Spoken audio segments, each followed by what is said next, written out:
আসসালামু আলাইকুম ভিউয়ার্স, আপনারা সবাই নিশ্চয়ই ভালো আছেন এবং সুস্থ আছেন। ডেইলি কুকিং ব্লগ বাই শিল্পী পেজে আপনাদের সবাইকে স্বাগতম। আজকে বানাচ্ছি আমরা পাটিসাপটা। এটি ক্ষীর মাওয়া বা সুজির পাটিসাপটা নয়, তালের পাটিসাপটা। চলুন শুরু করা যাক।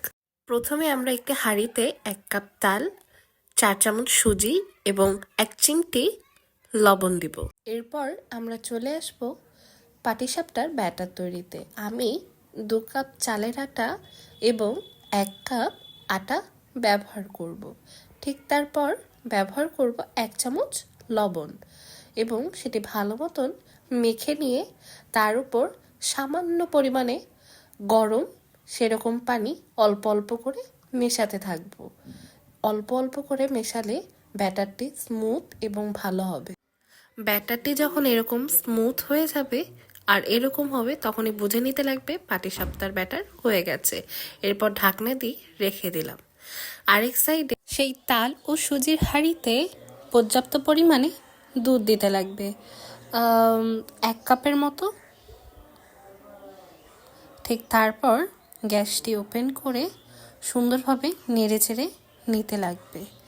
তারপর নিজের স্বাদ অনুযায়ী চিনি ঢেলে দিতে লাগবে।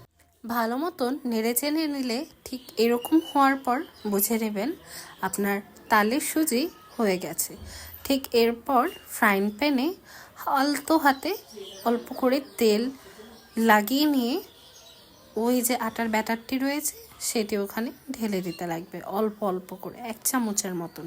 ঠিক তারপর চারপাশ ঘুরিয়ে একটা সুন্দর রুটি শেপে হয়ে গেলে তার ভিতর একটা সাইডে, ঠিক কোনার সাইডে, সেই তালের সুজি ঢেলে দিতে লাগবে এবং রোল যেভাবে ঘুরিয়ে ঘুরিয়ে নেয় ঠিক এরকমভাবেই ঘুরিয়ে নিতে লাগবে। আপনাদের বোঝার সুবিধার্থে আমি আরেকটা দেখালাম ঠিক কিভাবে করছে। এর ভেতর একটা প্রশ্ন থাকতে পারে যে আমরা আটার ব্যাটারটিতে ময়দা কেন ব্যবহার করেছি।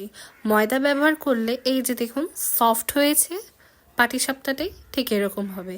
শুধু চালের আটা ব্যবহার করলে সেটি আর হয় না।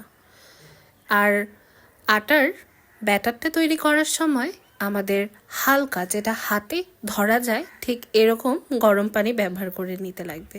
দেখুন এভাবে একে একে সব পাটিসাপটা তৈরি করেছি। আপনাদের বোঝার সুবিধার্থে আমি জিনিসটি কেটেও দেখালাম। দেখুন কত সুন্দর হয়েছে।